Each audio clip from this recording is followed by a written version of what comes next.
네, 시청자 여러분 안녕하십니까. 증시온에어 일부 황희준영입니다. 네, 2017년 주식시장이 2거래일밖에 남지 않았습니다. 증시 전문가들은 1월 휴가에 기대를 걸며 승부수를 띄운 비중 확대 전략이 필요하다라고 조언하고 있습니다. 투자 업종으로는 역시 2018년에도 IT와 코스닥 시장의 중소형주가 꼽히고 있는데요. 증권업계는 단 2거래에 남은 시점의 투자 전략은 1월에 주가가 오르는 1월 휴가에 대비해야 한다고 판단을 내놓고 있는 상황입니다. 특히 배당 낙일인 오늘까지 눈치 보기 장세가 나타나면서 조정 장세를 이어온 만큼 상승 여력은 더 클 수 있다는 것이 전문가들의 분석인데요. 우선 유가증권 시장에선 저평가 매력이 부각될 만큼 상장사들의 4, 4분기 실적 기대감과 정부의 내년 경제정책 방향 등을 고려해 IT주에 관심을 가져야 한다라는 의견이 나오고 있습니다. 또한 증시 상승에 따른 증권주 또한 관심 업종입니다. KF투자증권연구원은 내년 1월 중에 실물 물가지수의 본격적인 반등이 예상되고 4, 4분기 수출 증가율이 비교적 안정적인 가운데 반도체 수출액이 사상 최고치였던 3, 4분기 수치를 웃돌 가능성이 크다라고 내다봤습니다. 더불어 1월 휴가에 대한 기대감의 큰 곳은 바로 코스닥 시장인데요. 코스닥 지수는 지난 2013년도 이후에 1월달 상승률이 2017년도를 제외하면 코스피를 웃돌았던 것으로 분석되고 있습니다. 무엇보다 배당락을 기점으로 양도차익 과세 대주주 결정을 마치게 되면서 매물 출회가 적어지기 때문입니다. 여기에 문재인 정부의 코스닥 활성화 방안 발표가 예정이 돼 있습니다. 정책 모멘텀은 중소형주에 큰 영향을 미치는 만큼 앞으로 관련 소식들을 주의 깊게 살펴보실 필요가 있을 것 같습니다.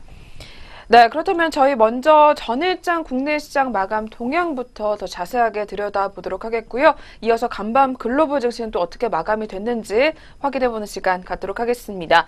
오늘도 먼저 이정현 앵커부터 만나보겠습니다. 증시온에어 일부 지금 출발합니다.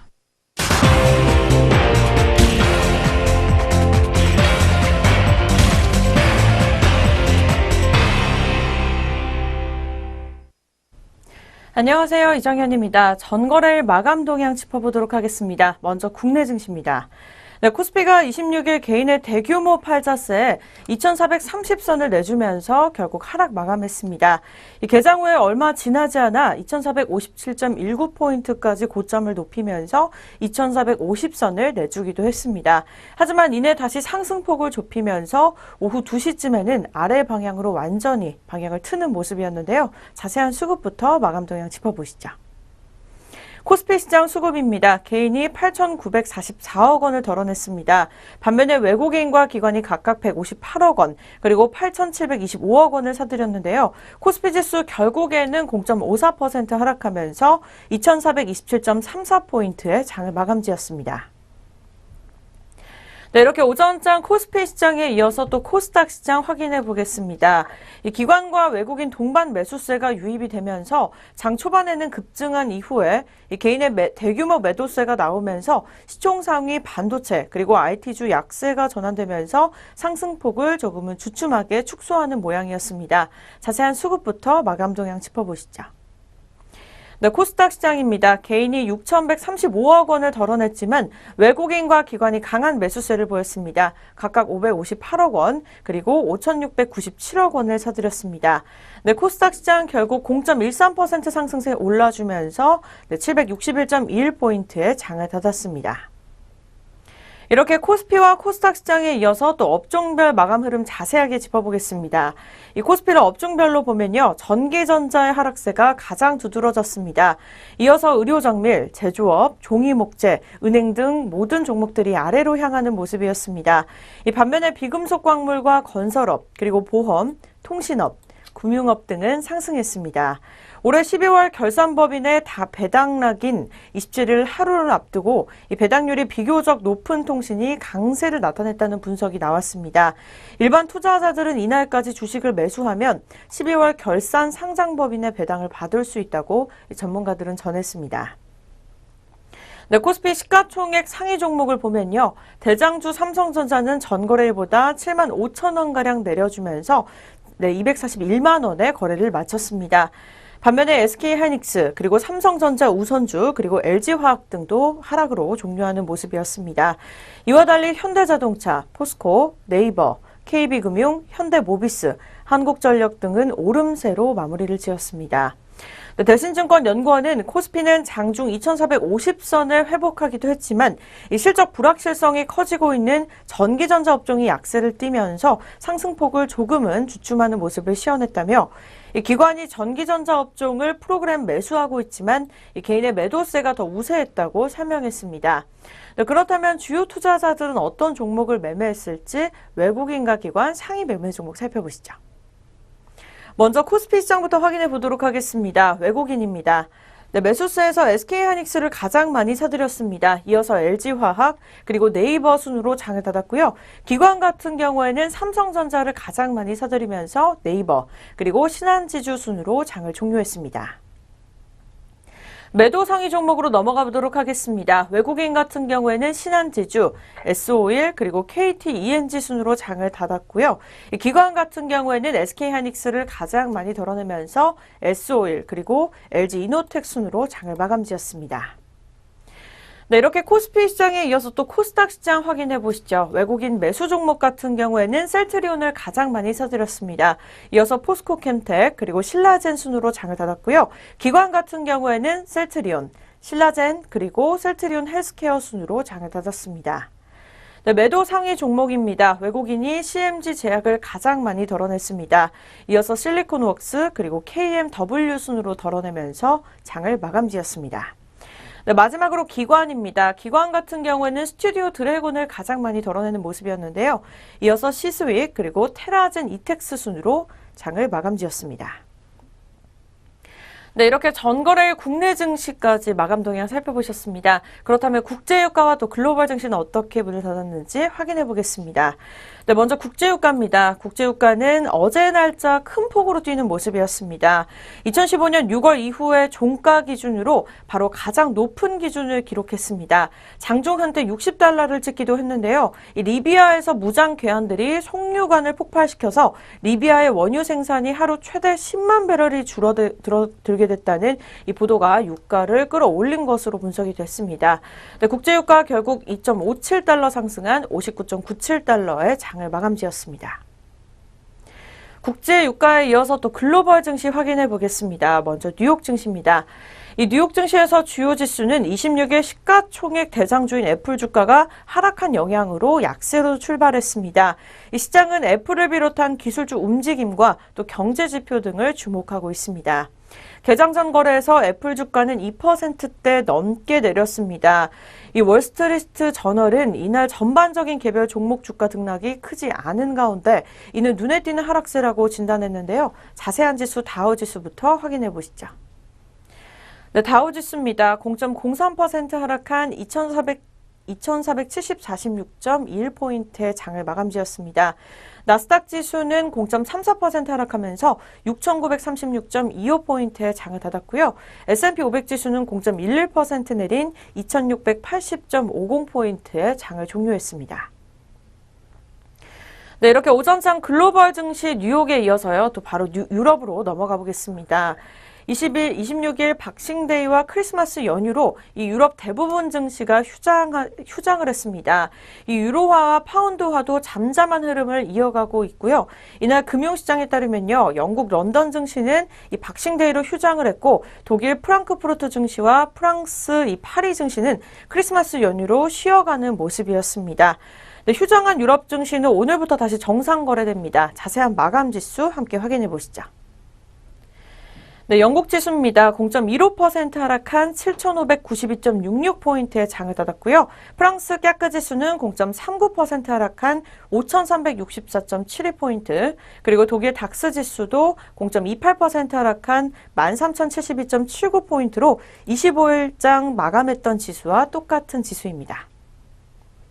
네, 이렇게 글로벌 증시 전체적으로 하락 마감하는 지수였습니다. 그렇다면 우리 장은 어떻게 출발할 것으로 예상되는지 예상 체결지수 알아보시죠. 먼저 코스피 시장입니다. 오늘 오전장 2408.91포인트의 출발을 예상하고 있고요. 코스닥 지수는 거의 800선에 달하고 있습니다. 779.17포인트 찍으면서 오늘 오전장 출발을 예상하고 있습니다. 네, 계속해서 양장 동시효과 알아보도록 하겠습니다. 먼저 코스피 시장 첫 번째 종목부터 확인해 보시죠. 먼저 삼성전자입니다. 어제 날짜로는 보합 건세를 흐름 보여주던 삼성전자가 오늘 오전장 43,000원가량 상승세 시연해주고 있습니다. 현재가는 240만 원대 거래되고 있고요. 등락률은 1.78% 상승세 이끌어갑니다. 네, 두 번째 종목은 현대자동차입니다. 2.27% 내린 15만 1,000원에 거래가 되면서 전장 대비 3,000원가량 하락한 모습 보여주고 있습니다. 포스코 종목 역시 9,000원 하락세 이어가고 있는데요. 현재가는 33만 1,000원에 거래가 되면서 등락률 2.50% 하락세 이어갑니다. 네, 현대모비스입니다. 1.53% 내린 25만 7,000원에 거래가 되면서 전장 대비 4,000원 하락세 이어가고 있고요. 대체적으로 코스피 종목들이 하락세를 시연해주고 있습니다. 반면에 롯데지주 종목 같은 경우에는 홀로 100원가량 상승해주면서 65,600원에 거래가 되고 있고요. 등락률은 0.15% 상승세 보여주고 있습니다. 네, 롯데칠성입니다. 어제 날짜까지만 해도 상승세를 이어가더니 오늘 오전장에는 보합권 흐름을 보여줄 것으로 예상되고 있습니다.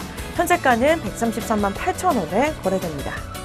네, 아모레퍼시픽입니다. 17,500원 하락하면서 28만 원대 거래를 준비하고 있고요.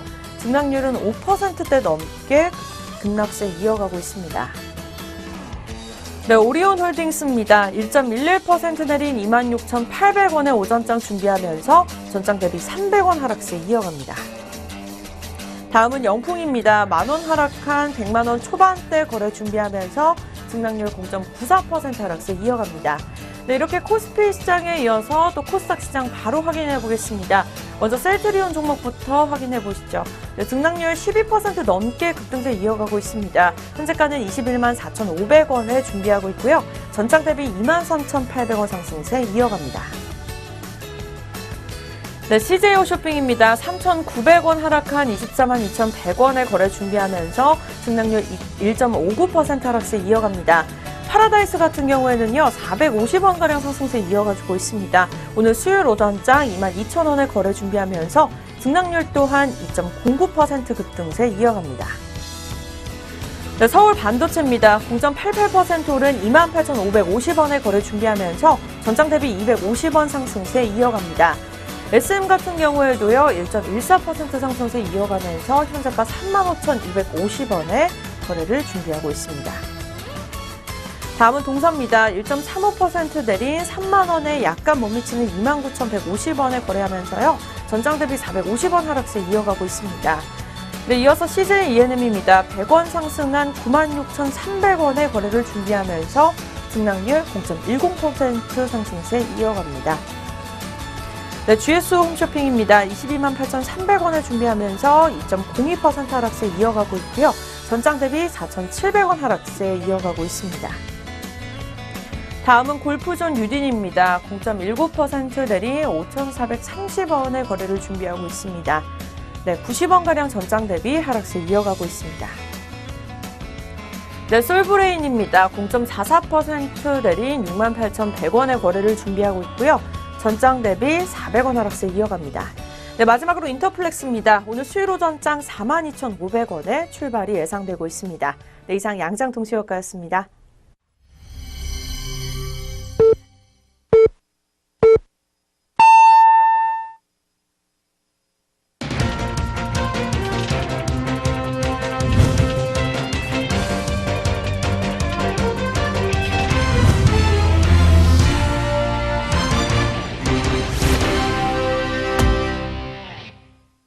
네, 2017년 12월 27일 수요일 국내 주식시장 출발을 알렸습니다. 저희 잠시 후에 개장상을 더 자세하게 알아보도록 하겠고요.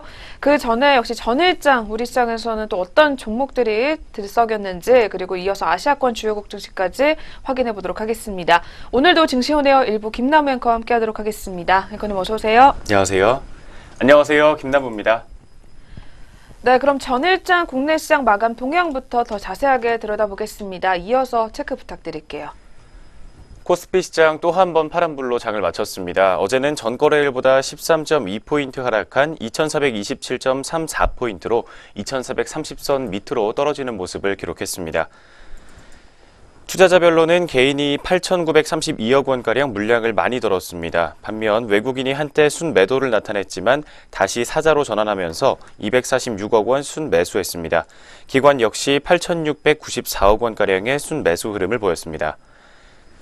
업종별로는 전기전자와 의료정밀이 각각 2.8%와 2.2%를 웃도는 하락폭을 시현했습니다. 뒤를 이어서 종이목재와 의약품, 기계 업종들도 동반 약세를 기록했습니다. 화학과 비금속 광물, 철강금속과 운송장비, 전기가스업, 건설업, 운수창고와 통신업 등은 올랐습니다. 시가총액 대장주 삼성전자는 외국인과 기관의 동반 순매수에도 불구하고 3%가 넘게 내렸습니다. 241만 원으로 거래를 마쳤고, 이는 종가 기준으로 지난 9월 7일 240만 6천 원을 기록한 이후에 최저가를 기록한 것입니다. SK하이닉스가 기관의 순매도에 3.5% 내렸습니다. 나흘 연속으로 하락하면서 어제장 종가는 7만 4천 원을 기록했습니다. 한편 장중에 52주 신고가를 경신했던 KB금융은 2.41% 오른 6만 3,800원으로 거래를 마쳤습니다. 네이버와 삼성생명, SK텔레콤 등이 모두 1%대 상승률을 시현했습니다. 현대차와 포스코, 현대모비스, 한국전력, 신한지주 등도 동반 강세 흐름을 보였습니다. 반면 LG화학과 삼성물산, 삼성바이오로직스 등은 동반 약세였습니다. 롯데그룹주들이 신동빈 회장의 집행유예 선고에 따른 불확실성 해소로 동반 상승했습니다. 신 회장은 지난 22일 1심 선고 공판에서 징역 1년 8개월에 집행유예 2년을 선고받았습니다. 이에 따라 롯데지주가 5.8% 올랐고 롯데지주 우선주가 20.52% 급등했습니다.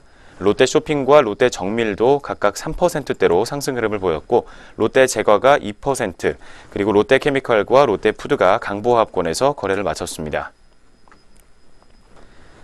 애플의 최신 스마트폰 아이폰 X의 판매 전망 하향 소식에 따라서 아이폰 관련주인 LG이노텍이 5.21% 내렸습니다.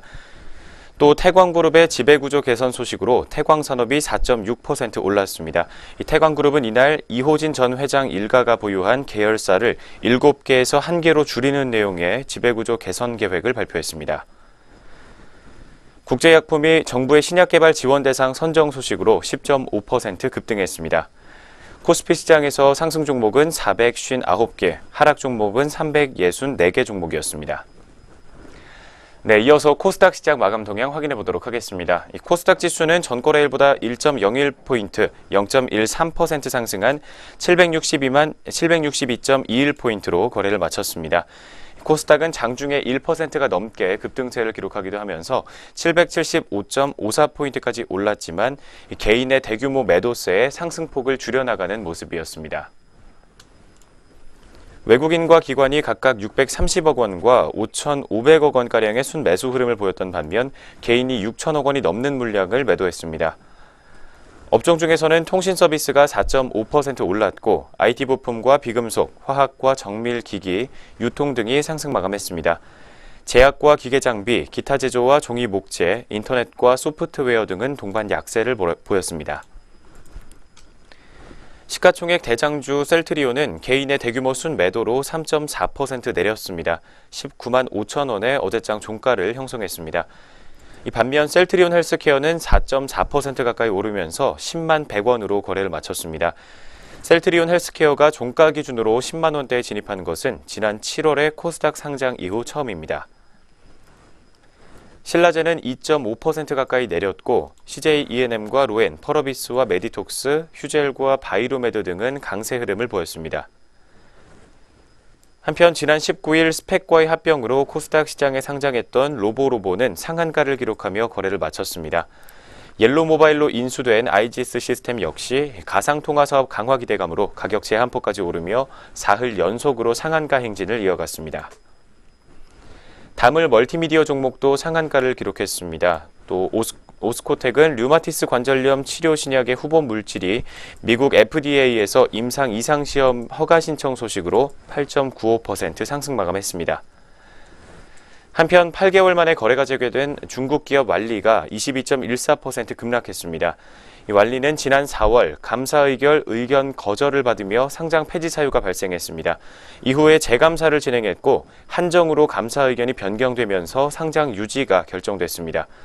어제 완리는 회사의 차입금 연체를 해소하기 위해 최대 주주가 개인 자산인 보유지분 일부를 매도하기로 했다고 공시했습니다.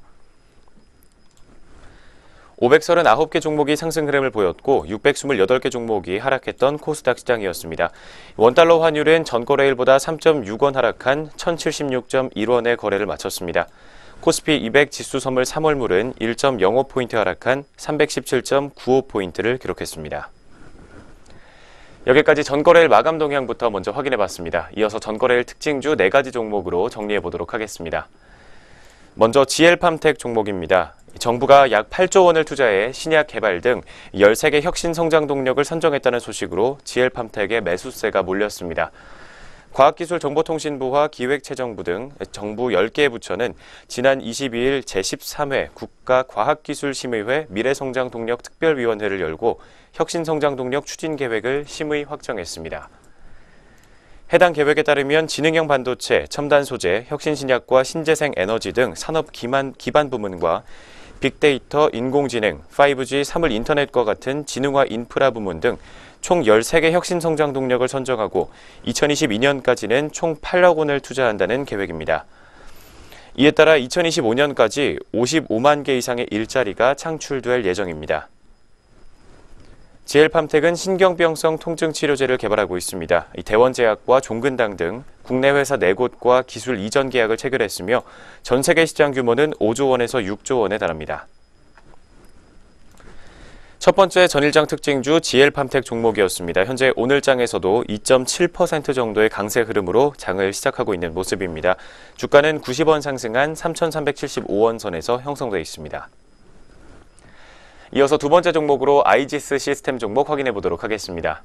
이 모바일 기업인 옐로우 모바일에 인수가 된 아이지스 시스템이 가상통화 사업 강화 기대감에 급등 흐름을 보였습니다.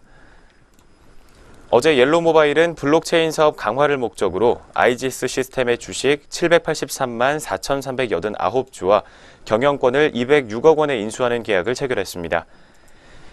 내년 2월 8일 잔금 지급 이후에 사명을 데일리 블록체인으로 변경할 계획입니다.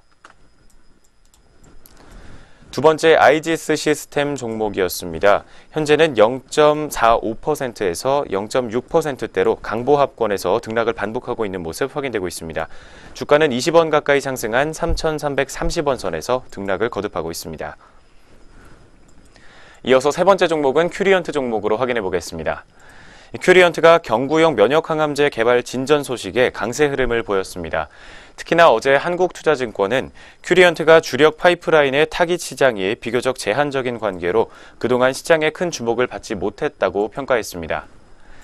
그렇지만 최근에 경구용 면역항암제의 개발이 진전을 보이고 있어 파이프라인 가치의 재평가가 기대된다는 긍정적인 전망을 내놨습니다. 아토피 치료제와 결핵 치료제의 임상이 여전히 진행 중이며 전 세계적으로 각광받고 있는 면역항암제에 대한 개발도 진행 중이라고 밝혔습니다. 이들 파이프라인의 진행 상황에 따라 큐리언트의 가치는 재조명될 수 있을 것이라고 강조하기도 했습니다. 세 번째 큐리언트 종목, 현재 오늘장에서는 5.28% 정도의 강세 흐름으로 장을 출발하고 있는 모습입니다. 주가는 1,400원 가까이 오른 27,950원 선에서 빨간불 들어와 있습니다. 마지막 네 번째로 펜젠 종목 확인해 보도록 하겠습니다. 이 펜젠이 바이오시밀러 해외 시장 진출 기대감으로 어제장에서 오름세를 시현했습니다. 한국투자증권은 펜젠이 바이오의약품 생산용 세포주 개발과 CHO 세포에 특화된 단백질 발현 기술을 기반으로 한 빈혈과 혈우병 등의 바이오시밀러 제품을 개발하고 있다며 특히 현재 1세대 빈혈 바이오시밀러 제품의 임상 3상이 종료된 상태로 국영제약사인 말레이시아 CCM사와 공동으로 임상을 진행했고 말레이시아의 품목 허가를 기다리고 있다고 설명했습니다. 네 번째 펜젠 종목이었습니다. 어제장에서는 오름세를 시현하며 이거래일 연속으로 빨간불 켰었지만 현재 오늘장에서는 0.7% 가까이의 하락폭을 시현하고 있습니다. 주가는 100원 빠지면서 14,350원 선에서 오늘 출발가 형성되어 있습니다. 네, 전거래일 마감 동향과 함께 전거래일 특징주 4가지 종목으로 확인해봤습니다. 이어서 글로벌 증시 마감 동향 확인해보도록 하겠습니다. 네, 계속해서 아시아권 주요국 증시 마감 동향입니다. 네, 전일 아시아 증시 역시 중국을 제외하고 내리면서 마감을 했는데요. 먼저 일본 니케이 지수부터 체크해 보도록 하겠습니다. 네, 전일 니케이 지수 0.20% 빠졌습니다. 22,892.69포인트의 장을 마무리했습니다. 니케이 지수 같은 경우는 연말을 앞두고 차익 실현 매물이 나오게 되면서 소폭 밀려난 채 마감이 됐습니다. 이어서 대만 각원 지수입니다. 큰 폭으로 밀려났는데요. 0.96% 빠진 1421.91에 장을 마쳤습니다. 대만 증시는 전일에 애플 관련주들의 부진 속에 2거래일 연속으로 하락 마감했던 것으로 분석되고 있습니다. 마지막으로 중국 상하이 종합지수입니다. 0.78% 상승한 3,306.12포인트의 장을 마감했습니다. 전일 중국 증시 같은 경우에는 철도 화물 운임 자유화 소식에 상승 마감했던 것으로 분석되고 있습니다. 네, 이렇게 해서 전일 아시아권 주요국 증시 마감 동향 살펴보셨고요. 다시 돌아와서 12월 27일 수요일입니다. 오늘 우리 시장 또 어떻게 출발하고 있는지 지수 움직임 확인해 보도록 하겠습니다. 이어서 체크해 주시죠. 오늘 출발 구간에서 양장 지수 움직임부터 확인해 보도록 하겠습니다. 먼저 코스피 시장입니다. 코스피 시장 어제도 파란불로 거래를 마쳤습니다. 현재 오늘도 0.44%가량의 낙폭을 시현하면서 출발하고 있는 모습입니다. 현재 지수는 11포인트 가까이 떨어지면서 2416.67포인트를 기록하고 있습니다. 반면 코스닥은 1.6% 정도의 강세 흐름을 보여주고 있습니다. 현재 12포인트 넘게 상승하면서 774.44포인트를 기록하고 있습니다. 네, 양장 혼조권에서 출발하고 있는 지수 움직임부터 확인해봤습니다. 네, 이어서 그렇다면 업종과 종목별 분위기 또 어떻게 나오고 있는지 유가증권 시장부터 체크해 보도록 하겠습니다. 네, 먼저 업종별로 살펴보게 되면 오늘 코스피 시장 분위기가 좋지 않습니다. 지수도 역시 10포인트 넘게 밀려나고 있기 때문에 업종별로도 파란불을 더 많이 켜주고 있는 상황입니다. 그중에서 가장 많이 밀려나고 있는 업종으로는 운수장비 업종이 확인이 되고 있습니다. 3% 넘게 주가 빠지고 있는데요. 잠시 후에 살펴보겠지만 전일에 장 마감 후에 공시가 됐었던 현대중공업이 오늘 급락세 면치 못하고 있는 것으로 분석되고 있습니다. 오늘 이와 관련된 그룹주들 동반 하락세 면치 못하고 있는 상황이고요. 뒤를 이어서 통신업종도 3% 넘게 낙폭이 점점 더 확대되고 있습니다. 통신주 3인방 모두 현재 계속해서 3% 가까이 밀려나고 있는 상황이 연출이 되고 있습니다. 뒤를 이어서 은행업종도 역시 같이 밀리고 있는데요. 오늘 우리은행과 제주은행 그리고 기업은행까지 모두 파란불을 켜주게 되면서 탄력이 제한적인 모습이 기록이 되고 있습니다. 은행업종이 밀리다 보니까 오늘 금융업종과 보험업종 그리고 증권업종 모두 현재 약세 흐름 나와주고 있는 코스피 시장이고요. 건설업종과 섬유의복업종 그리고 화학업종과 철강 금속업종까지도 모두 현재 하락세 면치 못하고 있습니다. 반면에 그래도 상단권에서 자리를 지키고 있는 업종으로는 의약품 업종이 확인이 되고 있습니다. 오늘 제약바이오 업종 동반 강세 흐름 나와주고 있는 상황입니다. 그중에서 우리들제약과 파밀셀 그리고 한올바이오파마 종목 모두 동반 강세 흐름 계속해서 시현해주고 있습니다. 또한 전기전자 업종이 1.72% 상승분을 켜주고 있는 상황입니다. 전일에는 밀려났지만 오늘은 삼성전자와 SK하이닉스가 다시 한번 반등을 시도하고 있는 모습입니다. 또한 의료정밀과 현재 제조업종이 계속해서 빨간불에서 자리를 지키고 있습니다. 이어서 그렇다면 시가총액 상위 종목들 더 자세하게 한번 확인해 보도록 하겠습니다. 먼저 삼성전자가 앞서 살펴봤던 대로 오늘 1% 넘게 상승 흐름 가져가고 있습니다. 현재 1.74% 오르게 되면서 245만 3천 원 상단에서 거래를 이어가는 모습이고요. 앞서 살펴봤지만 운수 장비 업종 중에 현대중공업이 26.69%가량 급락세 면치 못하고 있습니다. 전일의 장 마감 이후에 공시가 되면서 계속해서 실시간 검색어에 이름을 올리기도 했었는데요. 현대중공업은 대규모 유상증자를 실시한다라는 소식이 전해지게 되면서 현대중공업 그룹주가 오늘 일제히 하락세 면치 못하고 있는 것으로 분석되고 있습니다. 네, 현대중공업 현재는 99,700원 하단까지 내려와 있는 상황입니다. 그리고 오늘 통신업종 중에 LG유플러스가 3.81% 빠지고 있습니다. 현재 13,900원 하단까지 역시 내려와 있고요. 뒤를 이어서 SK텔레콤도 4.14%나 빠지게 되면서 26만 7천 원 하단에서 거래를 이어가는 상황입니다. 이어서 그렇다면 코스닥 시장으로 바로 넘어가 보도록 하겠습니다. 코스닥 시장 같은 경우에는 오늘 지수가 10포인트 넘게 상승하면서 코스피와는 반대 흐름이 나와주고 있는데요. 업종별로도 혼조권의 모습이 나와주고는 있지만 상단권에서 현재 제약업종이 눈에 띄고 있는 상황입니다. 현재 제약업종 코스닥 시장에서도 좋은 모습 나타내주게 되면서 4.83%가량이나 오름세에 시현해주고 있습니다. 그중에서 오늘 대장주인 셀트리온이 9% 넘게 강한 흐름이 나와주고 있습니다. 특히 셀트리온 오늘 특징주에 이름을 올리고 있는 상황입니다. 대규모 판매 계약 체결 소식의 강세 흐름 나와주고 있는 상황인데요. 셀트리온 같은 경우는 전일에 마감 후 공시를 통해서 계열사인 셀트리온 헬스케어와 692억 원 규모의 바이오시밀러 항체 의약품 램시마와 트룩시마 판매 계약을 체결했다라고 밝혔습니다. 따라서 오늘 이러한 호재성 공시가 나와주게 되면서 계속해서 강한 흐름 보여주고 있는 것으로 분석이 되고 있고요. 또한 제약업종 중에 차바이오텍 종목과 얀트로젠 그리고 메디포스트 종목까지도 모두 동반 강세 흐름 계속해서 나와주고 있습니다. 또한 코스닥 시장에서 제조업종도 현재 2% 넘게 빨간불 켜지고 있습니다. 그리고 통신장비업종과 유통업종 그리고 디지털업종이 모두 현재는 상단권에서 자리를 지키고 있는 상황입니다. 반면에 오늘 하락권에서는 방송 서비스 업종이 확인이 되고 있습니다. 오늘 CJ 홈쇼핑과 GS 홈쇼핑을 비롯해서 홈쇼핑 관련주들 약세 흐름 면치 못하고 있는 상황입니다. 따라서 방송 서비스 현재 3.16% 하락하는 모습이 확인이 되고 있고요.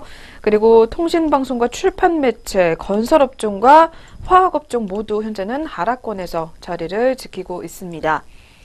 네, 시가총액 상위 종목들 몇 종목만 더 짚어보겠습니다. 오늘 첫 번째로 살펴볼 종목이 신라젠 종목입니다. 제약업종 중에 신라젠이 11.27% 상승 흐름 나오고 있는 상황인데요. 오늘 신라젠은 저가 매수세 유입되면서 전날에 이어서 강세 흐름 나와주고 있습니다. 전일에 결국 하락으로 마감을 했지만 오늘 다시 한번 개장 직후에는 10% 넘게 급등하고 있고요. 87,900원 선에서 거래를 이어가는 상황입니다. 네, 이렇게 해서 양시장 업종과 종목별 분위기 더 자세하게 알아보셨고요. 계속해서 그렇다면 수급은 어떻게 확인이 되고 있는지 이어서 체크해 보겠습니다. 네, 확인해 주시죠. 현재 오늘 오전장에서 주요 투자자별 매매 동향 확인해 보도록 하겠습니다. 먼저 유가증권 시장입니다. 현재 코스피 시장에서 개인이 9거래일 만에 빨간불로 돌아섰습니다. 1,544억 원가량의 매수 흐름을 보여주고 있습니다. 반면 외국인과 기관이 팔자세로 전환하면서 외국인은 152억 원, 기관은 1,500억 원가량의 물량 덜고 있는 모습 확인되고 있습니다. 뒤를 이어서 코스닥 시장입니다. 코스닥 시장도 코스피 시장과 마찬가지의 양상 보여주고 있습니다. 개인이 860억 원가량의 매수 우위, 외국인과 기관은 각각 83억 원과 819억 원가량의 매도 우위를 시현하고 있습니다.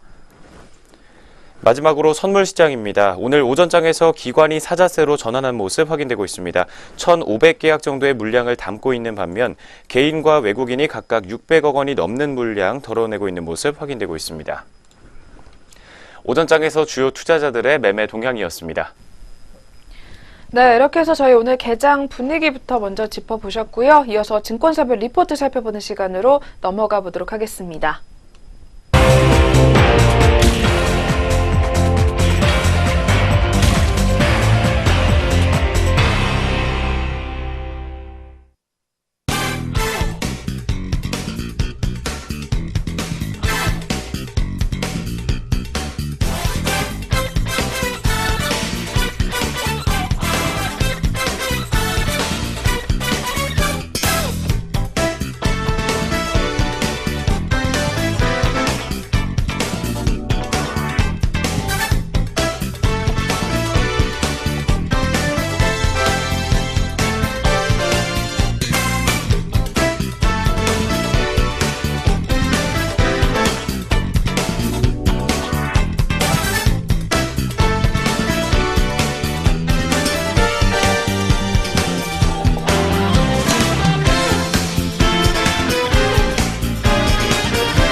네, 계속해서 각 증권사에서는 어떤 종목들 눈여겨보고 있는지 리포트 통해서 살펴보도록 하겠습니다. 그 전에 저희 프로그램에서 제공하는 투자 정보는 투자 판단에 의한 참고 자료일 뿐 결과에 대한 책임은 투자자 개인에게 있다는 점 먼저 고지해드리겠습니다. 네, 그렇다면 오늘의 첫 번째 종목입니다. IBK 투자증권에서 눈여겨보고 있는 하이트 진로 종목 가지고 나왔는데요. 네, 이 종목 오늘 제목으로는 4분기 실적 우려가 높아졌지만 내년도 이 펀더멘털은 이상 무다라는 제목이 나와 있습니다.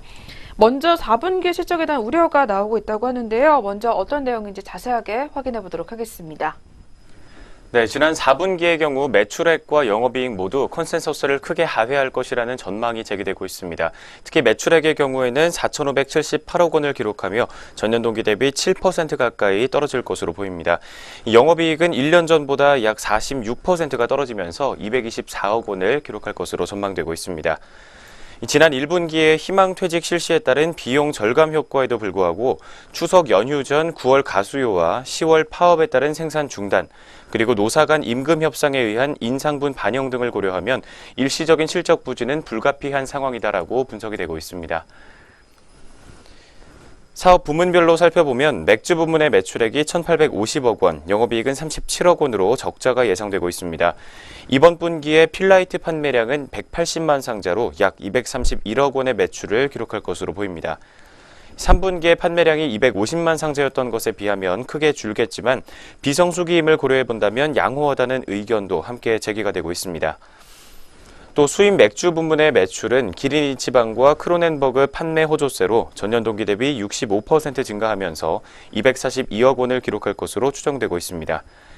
반면 레귤러 맥주의 판매량 감소세가 이어지고 공장 생산 중단에 따른 가동률 하락의 영향으로 수익성이 악화될 전망이라고 합니다. 한편 소주의 매출액과 영업이익은 각각 2,437억 원과 244억 원으로 예상되고 있습니다. 이 파업 당시에 40%대로 내려갔던 점유율이 최근에 50% 초반대로 회복되고 있고 판매량도 정상화됐지만 10월 파업 기간 동안 판매량 손실이 실적의 부담으로 작용할 것이라는 분석도 함께 나오고 있습니다. 네, 먼저 4분기 실적과 함께 지난 3분기와 4분기 맥주와 소주 부문의 사업 실적 확인해 봤습니다. 뒤를 이어서 내년도와 관련된 실적 추정치와 함께 투자 의견과 목표 주가 확인해 보도록 하겠습니다. 네, 파업에 따른 생산 중단 이슈가 이번 분기에는 이 실적에 미치는 영향이 당초 예상보다는 클 것으로 전망이 되고 있는데요. 일시적 실적 쇼크는 불가피하지만 11월부터 판매량과 점유율이 정상화되면서 펀더멘털에는 이상이 없을 것이라는 의견이 나오고 있습니다. 또한 파업 이벤트로 앞서 주가 조정이 있었음을 고려해봤을 때 실적 발표 이후에 큰 폭의 주가 하락 가능성은 낮아 보인다라는 분석인데요. 2018년도 맥주 부분이 5년 만에 흑자 전환할 것으로 예상이 되고 있고 전남과 경남 등 이 비수도권 지역에서 소주 판매량도 점점 더 늘고 있기 때문에 실적에 대한 기대감이 여전히 유효하다라고 판단이 되고 있습니다. 이에 따라서 오늘 IBK 투자증권에서는 기존의 투자 의견과 목표 주가를 유지하겠다라는 이야기를 내놓고 있고요. 매수 의견과 목표 주가는 32,000원으로 그대로 잡고 있는 상황입니다. 네, 하이트 진로 2018년을 기대해 보시길 바라겠고요. 4분기 실적은 그래도 일단은 다시 한번 우려가 나오고 있다라는 이야기까지 오늘 리포트에선 제시를 했습니다. 네, 그렇다면 오늘 흐름은 또 어떻게 가져가고 있는지 이어서 자세하게 살펴보도록 하겠습니다. 첫 번째 하이트 진로 종목이었습니다. 현재 오늘 출발가 확인해 보도록 하겠습니다. 오늘 장에서는 3.5% 가까운 급락 흐름으로 출발하고 있는 모습입니다. 주가는 850원 빠진 23,500원 선에서 형성되어 있습니다. 첫 번째 하이트 진로 종목의 현재가까지 확인해 봤습니다. 네, 이어서 두 번째 종목입니다. 두 번째로는 KB증권에서 확인이 되고 있고요. 종목으로는 자이글 종목을 들고 나왔습니다. 네, 이 종목은 2018년에는 사업 다변화가 본격화될 전망이다라는 제목이 나와 있습니다. 네, 먼저 역시 3분기 실적 리뷰부터 오늘 리포트에서는 이야기를 내놓고 있습니다. 어떤 내용인지 자세하게 확인해 보겠습니다. 3분기 실적의 경우 매출액은 전년 동기 대비 감소할 것으로 보이지만 영업이익은 전년 동기보다 성장할 것이라는 분석이 나오고 있습니다. 먼저 매출액은 199억 원, 영업이익은 8억 원을 기록하면서 영업이익의 경우 1년 전보다 56% 증가할 전망입니다. 3분기 계절적인 비수기로 매출액의 규모가 비성수기인 1분기와 4분기 대비로는 작은 분기다라고 분석되고 있습니다. 이 전년 동기 대비 매출액이 감소했던 이유는 크게 두 가지로 살펴볼 수가 있겠습니다. 먼저 첫 번째로 소비 심리가 위축됐다라는 점입니다. 또 두 번째는 2017년 11월 신제품 출시를 앞두고 3분기에 홈쇼핑 방송 횟수를 축소시켰기 때문이다라고 오늘 리포트는 분석하고 있습니다. 이 매출액 감소에도 불구하고 영업이익은 큰 폭으로 상승했는데 인건비가 상승했지만 이 광고 선전비와 판매 촉진비 등을 절감했던 영향으로 영업이익률이 1년 전보다 1.8%포인트 개선됐기 때문입니다. 한편 자이글은 인천 작전동에 생산시설과 R&D 센터 그리고 물류센터를 준공 중입니다. 2018년 초에 입주할 예정인 것으로 알려져 있습니다. 이 국내 신공장의 예상 캐파는 연간 자이글 100만 대 이상으로 자이글의 수출용 프리미엄 제품을 국내에서 생산할 수 있을 것으로 추정이 되고 있습니다. 네, 먼저 지난 3분기 실적과 관련된 이야기부터 확인해 봤습니다. 뒤를 이어서 신제품 출시 소식과 함께 온라인 쇼핑몰 오픈 소식이 전해지고 있습니다. 관련 내용 확인해 보도록 하겠습니다. 네, 자이글 같은 경우에는 많이들 아시다시피 자이글이라는 단일 제품의 이 매출 비중과 홈쇼핑이라는 특정 채널의 기여도가 높다라는 점을 극복하기 위해서 제품 포트폴리오와 그리고 채널을 다각화하고 그리고 여러 신사업도 추진하고 있는 것으로 알려져 있습니다. 먼저 2017년도 11월 달에 신제품인 자이글 프로를 출시한 데 이어서 12월 달에는 1, 2인 가구를 겨냥한 자이글 파티도 출시를 한 바가 있었는데요. 자이글 프로 같은 경우에는 지난달 26일에 첫 방송을 포함한 총 6회 홈쇼핑 방송에서 이미 매진을 기록한 바가 있었고요. 또한 지난 12월 16일에는 서울 성수동의 레스토랑인 그릴앤펍을 오픈했다고 합니다. 자이글 프로와 자이글 파티 등 자이글의 그릴 제품을 기반으로 한 플래그십 스토어를 통해서 외식 사업을 본격적으로 추진할 계획으로 알려져 있고요. 2018년도부터 직영과 가맹 사업을 시작할 예정이라고 합니다. 또한 기존의 홈쇼핑과 할인점 그리고 가전 양판점 등의 오프라인 매장에 집중돼 있었던 판매 채널을 온라인으로 확장시키기 위해서 12월 21일에는 온라인 자사몰인 자이글몰을 오픈했다고 하고요. 자이글의 그릴 제품뿐만 아니라 자이글의 그릴을 사용해 요리할 수 있는 농축산물도 함께 판매를 하고 있다고 합니다. 향후 이러한 온라인몰에서 주방용품과 생활용품 그리고 일반 식품군으로 취급 제품군을 더욱더 확대해 나갈 계획이라고 합니다. 한편 오늘 리포트에서는 목표 주가나 투자 의견을 따로 제시를 하고 있지는 않은 상황입니다. 이 자이글 앞으로 외식 사업도 진출했고요. 사업 다각화를 이뤄내게 되면서 또 2018년에는 어떤 모습을 보여줄지 계속해서 기대해 보시는 게 좋을 것 같습니다. 네, 그렇다면 오늘은 또 어떤 흐름 가져가고 있는지 주가도 한번 체크해 보겠습니다. 이어서 확인 부탁드릴게요. 두 번째 자이글 종목의 오늘 오전장 주가 흐름 바로 확인해 보도록 하겠습니다. 현재 오늘 오전장에서는 1.86% 정도의 약세를 보이면서 출발하고 있는 모습 확인되고 있습니다. 주가는 130원 빠진 6,860원 선에서 파란불 들어와 있습니다. 두 번째 자이글 종목 현재가까지 확인해 봤습니다. 네, 계속해서 세 번째 종목입니다. 세 번째로는 신한금융투자에서 눈여겨보고 있는 예림당 종목 체크해 보도록 하겠습니다. 네, 예림당 오늘 리포트에서는 악조건에도 그래도 선방했다라는 제목이 나와 있습니다. 특히 4분기 실적에 대한 이야기부터 역시 전달하고 있는데요. 네, 자세하게 한번 체크 부탁드릴게요. 먼저 4분기 매출액의 경우 1년 전보다 40% 가까이 늘게 되면서 1,600억 원이 넘는 실적을 기록한 것으로 확인이 되고 있습니다. 특히나 영업이익은 32억 원을 기록하면서 흑자로 전환한 것으로 전망되고 있습니다. 사업 부문별로는 이 출판 부문에서 신제품인 스마트 토이 베베의 홈쇼핑 런칭이 1월로 예정되어 있기 때문에 실적 기여를 기대하기 어렵다라는 상황입니다. 또 티웨이 홀딩스의 경우 PHC 파일 증강 작업이 진행 중이기 때문에 매출 하락이 예상이 되고 있습니다. 항공 부문은 1호기 반납과 또 관련 작업에 따라서 11월에는 18대 운항에 그쳤습니다. 20호기는 12월 중순에 도입이 되면서 큰 실적 기여는 기대하기 어렵다라는 분석입니다. 하지만 이러한 악조건 속에서도 실적 선방을 예상하는 이유는 국제선 수요다라고 밝히고 있습니다. 추석 효과가 본격적인 10월 외에도 12월에 여객 수요가 기대가 되고 있습니다. 12월 여객 수송은 일본과 베트남 노선의 견조한 성장세, 그리고 대구공항에서의 높은 성장세와 함께 신규 노선 효과 등으로 인해서 1년 전보다 53%나 증가할 것이라는 전망치가 나오고 있습니다. 먼저 4분기 실적과 함께 관련된 사업 부문별로 내용들을 살펴봤습니다. 뒤를 이어서 2018년 매출액과 함께 투자 의견과 목표 주가까지 확인해 보도록 하겠습니다. 네, 예림당 2018년도 실적은요, 매출액이 8,034억 원, 그리고 영업이익은 626억 원을 기록할 것으로 전망되고 있습니다.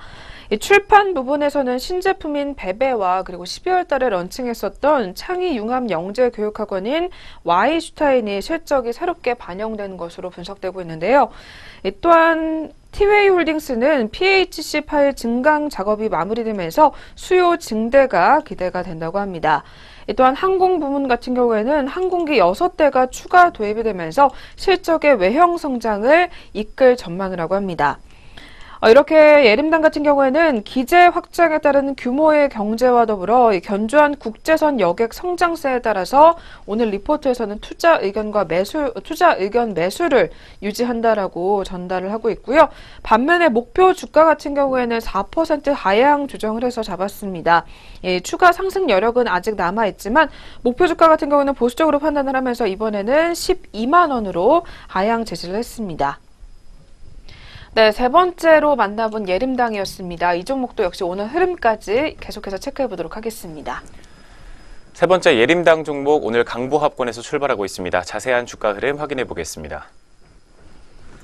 현재 시각 0.9% 정도의 강세 흐름을 보여주고 있습니다. 주가 80원 상승한 9,070원 선에서 빨간불 들어와 있습니다.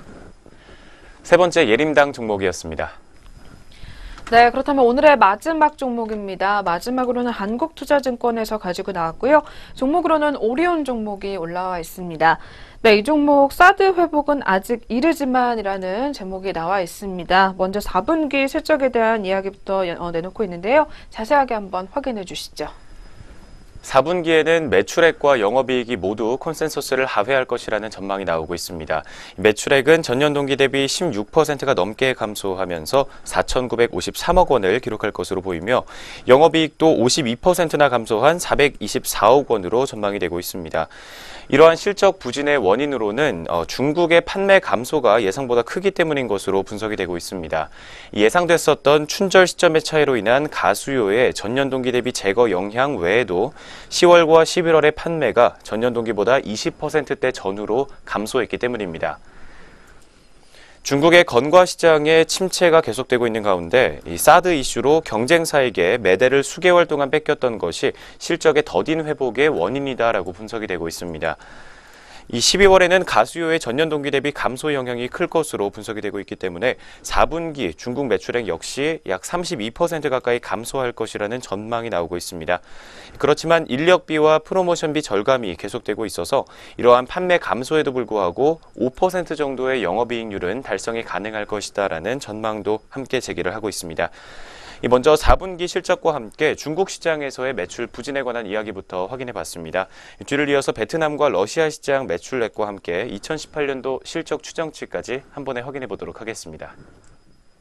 네, 중국에서는 매출액이 부진했지만 베트남과 러시아에서는 선전이 지속될 것이다라는 리포트 분석이 나오고 있는 상황인데요.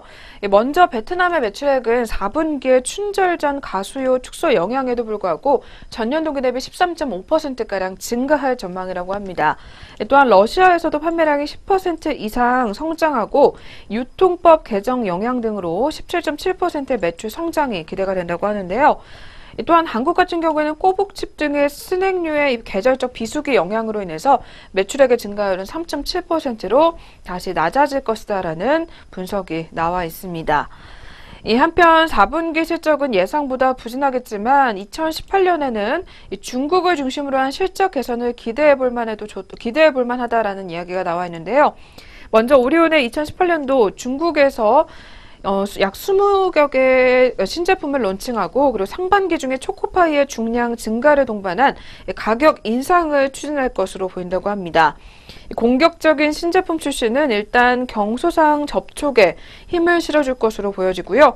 더불어 2018년도에는 춘절 시점 변화로 인해서 전년 대비 플러스 기저 효과가 크게 발생하기 때문에 실적 또한 크게 개선될 것으로 전망이 된다고 합니다. 또한 내년 중국의 매출액과 영업이익 같은 경우에는 각각 20.7% 그리고 영업이익은 268%나 증가할 것으로 예상이 되고 있고요.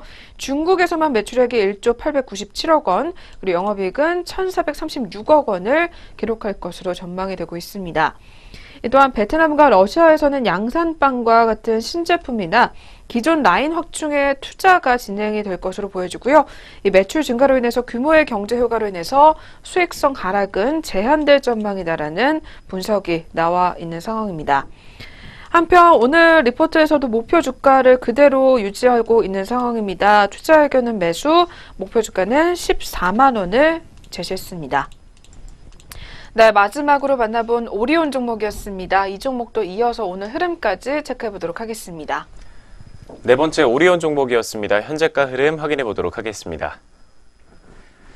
현재 2.3% 정도의 낙폭을 시현하고 있습니다. 주가는 2,500원 밀려나면서 10만 6천 원 선에서 형성되어 있습니다.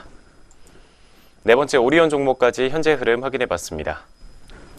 네, 이렇게 해서 오늘도 리포트 4개 꼼꼼하게 짚어보셨습니다. 이어서 개장 특징주 체크해보는 시간 이어가도록 하겠습니다.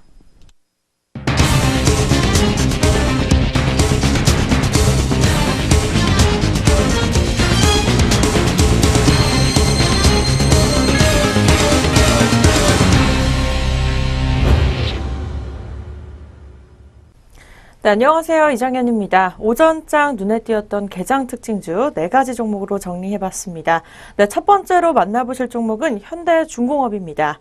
네, 현대중공업이 유상증자 계획 발표 후에 급락세를 면치 못하고 있습니다. 자세한 주가 흐름부터 확인해 보시죠.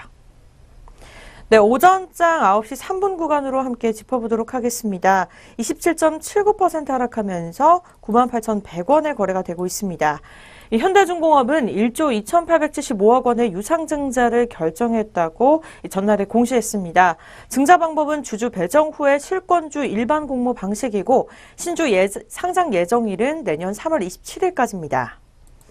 NH투자증권연구원은 금융권의 여신경색에 선제적으로 대응하기 위해서 유상증자를 발표했다며 이 대형 조선사들에 잇따른 유상증자 발표로 조선업에 대한 단기 투자 심리 악화는 불가피한 상황이라고 전망했습니다.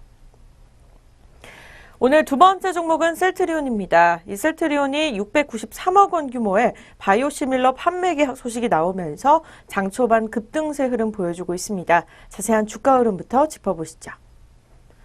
오늘의 두 번째 종목은 셀트리온입니다. 9시 44분 구간으로 짚어볼 텐데요. 8.73% 오른 20만 원 초반대 거래가 되고 있습니다.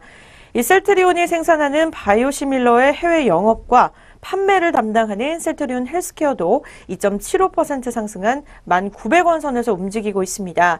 이 셀트리온은 전날 공시를 통해서 계열사인 셀트리온 헬스케어와 693억 원 규모의 이 바이오시밀러 항체 의약품 램시마와 투룩시마 판매를 계약했다고 전했습니다.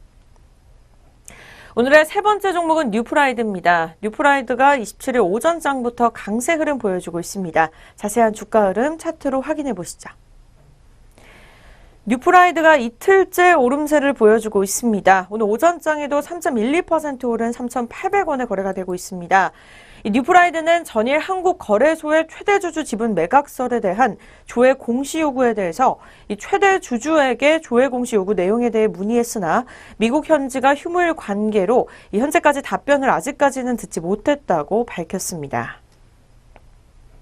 오늘의 마지막 종목입니다. 한일단조가 이 자동차 부품 제조업체에서 이 대규모 유상증자 결정으로 급락세를 면치 못하고 있습니다. 주가 흐름 확인해 보시죠. 네, 한일단조 짚어보겠습니다. 16.89% 내린 2,000원 초반대 거래가 되고 있습니다. 이날 주가 하락은 대규모 유상증자 결정에 따른 영향으로 분석이 되고 있습니다. 이 한일단조는 전날 장 마감 후 공시를 통해서 시설자금 109억 원과 또 운영자금 93억 원 등 총 202억 원의 자금을 조달하고자 주주 배정 후 실권주 일반 공모 방식의 유상증자를 결정했다고 밝혔습니다. 이번 유상증자 결정으로 한일단조는 현재 상장 주식 수의 67.07%에 달하는 이 보통주 1,002만 주가로 새로 발행됩니다. 신주 예정 발행가는 1,680원으로 이 회사의 전날 종사 대비 36.24% 낮은 기록입니다. 이 신주 상장 예정일은 내년 3월 16일로 기록되어 있습니다. 이렇게 오전장 가장 눈에 띄었던 4가지 종목 이외에도요, 또 오늘 우리 시장 종목별 어떤 흐름 보여주고 있을지 등락률 상위 종목 살펴보겠습니다. 먼저 코스피 시장부터 확인해 보시죠. 네, 코스피 시장부터 등락률 상위 종목 한번 짚어보도록 하겠습니다. 오늘 9시 47분 구간입니다. 첫 번째 종목은 코스모 신소재입니다. 3거래일 연속으로 강세 흐름 보여주고 있습니다. 전일 대비 8.39% 오른 14,850원에 거래가 되고 있습니다. 코스모화학 역시 2등으로 달려주면서 강하게 매수세를 나타내고 있는데요. 52주 신고가 경신하면서 8.11% 오른 24,000원대 거래되고 있습니다.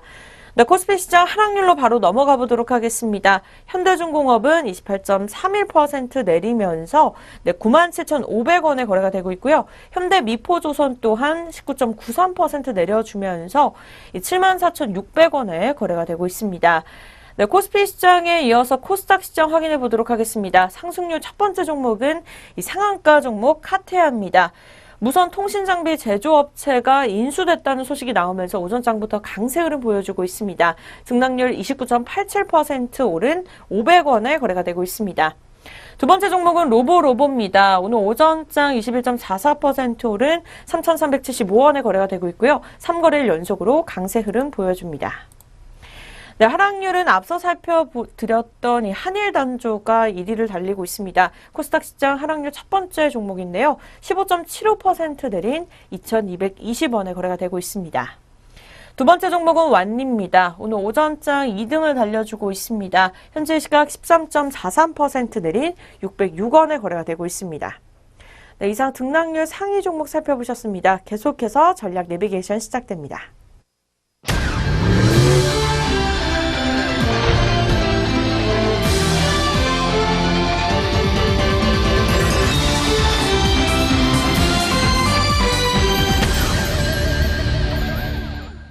네, 계속해서 시장 리포트 점검해 보도록 하겠습니다. 오늘은 저희가 신한금융투자 리포트 가지고 나왔습니다.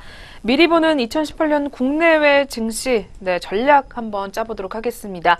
네, 오늘 리포트에서 먼저 2018년 증시를 앞두고 주요 변수를 점검해 볼 필요가 있다라고 리포트 내용을 전달하고 있는데요. 어떤 내용인지 한번 확인해 주시죠. 네, 2018년 증시 전망 한마디로 정리를 해보면 상고하저다라고 분석을 내놓고 있습니다. 특히 코스피의 경우에는 2250포인트대에서 2800포인트대로 등락을 거듭할 것으로 전망이 되고 있습니다. 먼저 고점은 상반기 중에 형성할 가능성이 훨씬 높다라는 이야기가 나오고 있습니다. 주요국의 재정 공조와 함께 대외 경기 개선으로 상반기는 편안하게 지나갈 것으로 파악되고 있습니다. 하지만 하반기에는 중앙은행들의 유동성 축소와 함께 기업 수익성 악화 등 불편한 이슈들이 자리를 잡고 있습니다. 이제 2018년 시작을 앞두고 있는 상황에서 기존의 전망을 바꾸게 할 수 있는 주요 변수들을 오늘 크게 2가지로 분석해주고 있습니다. 먼저 첫 번째는 정치 이벤트입니다. 재정 정책에 영향을 미칠 수 있는 변수로 작용할 수 있습니다. 2017년에는 주가에 미치는 영향이 컸던 주요 변수지만 2018년에는 영향력이 약화된 경계 변수다라고 이야기를 하고 있습니다. 이어서 두 번째 이슈는 통화정책 일정입니다.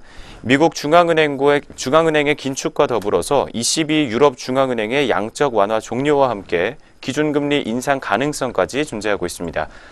또 그 밖에 위기가 고조되고 있는 아랍과 유럽, 이스라엘 간의 분쟁 가능성도 증시에 영향을 미칠 수 있는 외생 변수 중에 하나다라고 이야기를 하고 있습니다. 먼저 2018년도 증시 전망을 간단하게 정리해봤습니다. 이어서 내년에 예정돼 있는 굵직한 이벤트들 정리해보도록 하겠습니다. 네, 각 분기마다 주목해 볼 필요가 있는 이벤트들 오늘 리포트에서는 내용을 담고 있는데요. 먼저 상반기에는 유럽 정치의 불확실성과 더불어서 연준 의장 교체 그리고 한미 기준금리 역전과 지방선거 등의 이벤트를 염두하면서 증시 상황을 살펴볼 필요가 있겠고요. 또한 하반기 같은 경우에는 통화정책의 정상화 본격화와 더불어 미국의 중간선거가 예정돼 있다라는 이벤트들 다시 한번 확인해 보시길 바라겠습니다. 네, 그중에서도 2분기 우리 시장 시장부터 먼저 확인해 보겠습니다. 2분기 예정된 정치 이벤트로는 오는 6월 13일에 있을 국내 지방선거가 있는데요. 이 지방선거의 특성상 중앙정부 정책을 결정할 권한은 없으며 현 정부의 출범 이후에 첫 대규모 선거라는 점이 중요하다라는 이야기입니다. 야당의 선전 시 정책 동력 약화 가능성이 있겠지만 현 정부의 정책 기조가 대기업 수익성 약화 전망에 영향을 미쳤다라는 점에서 증시의 영향은 중립적일 전망이라고 합니다. 또한 2분기에는 한미 기준금리 역전 가능성이 있다고 하는데요. 12월 FOMC 전도표에서 나타난 2018년도 금리 인상의 전망 횟수는 약 3회인 것으로 알려져 있습니다. 상반기에 기준금리 역전이 현실화될 수 있기 때문에 이를 염두에 둔 채 다시 한번 증시를 지켜볼 필요가 있을 것 같습니다. 네, 오늘 남은 리포트들 다시 한번 꼼꼼하게 확인해 보시면서 2018년도 증시 전망 그리고 전략까지 챙겨가 보시길 바라겠습니다. 전략 내비게이션 시간 함께 하셨습니다.